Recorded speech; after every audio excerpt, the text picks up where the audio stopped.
जे शिवराय शेतकरी मित्रांनो, मी सुप्रिया. आपल्याकडे यूट्यूबर सुनील माळी दादा आलेले आहेत. कसं कळालं तुम्हाला मशीन बद्दल? तर आपल्याला सगळ्यात महत्त्वाचं म्हणजे की आपण यूट्यूबला चॅनल चालवतो. तर जसं मी मेहनत घेतो तसं तुम्हीही घेता यूट्यूबच्या माध्यमातून. तर त्या माध्यमातून आपल्याला माहिती मिळाली कुक्कुटपालन, त्याचबरोबर इन्क्युबेटर. म्हणून आपण 3 तासाचा प्रवास करून इकडे आलेलो आहेत. राजापूरवरून ते मलकापूरला आलेलो आहोत.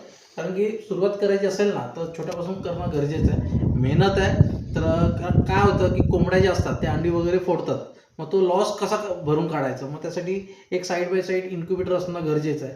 थोडा वेळ जाईल पण चांगलं होणार आहे, याच्यामध्ये शाश्वती आहे. म्हणून आपण एवढा 3 तासाचा प्रवास करून इन्क्युबेटर घ्यायला आलो ताईंचा व्हिडिओ बघून. कारण की आज कोल्हापूरमध्ये मलकापूरमध्ये ताईंचे जे व्हिडिओज आहेत प्राकृत ॲग्रो फार्म, हे सध्या खूप व्हायरलमध्ये आहे आणि आपण एकमेकांना व्यवसायामध्ये मदत करणं गरजेचं आहे. जसं मी यूट्यूबवर काम करतो, कुक्कुटपालन करतो, तसं ताई पण करतात आहेत. मग आपण एकमेकांना मदत करू तरच आपण पुढे जाऊ शकतो. थर्मोकॉल बॉडीमध्ये 100 अंडीची कॅपॅसिटी असलेले इन्क्युबेटर 2499 रुपयामध्ये फ्री होम डिलिव्हरी मिळेल. कॅश ऑन डिलिव्हरीची सुविधा उपलब्ध नाही. ज्यांना कुणाला इन्क्युबेटर हवा असेल त्यांनी व्हॉट्सअपला मशीन हवी असा मेसेज करा, त्यांना रिप्लाय दिला जाईल. जय शिवराय, जय महाराष्ट्र.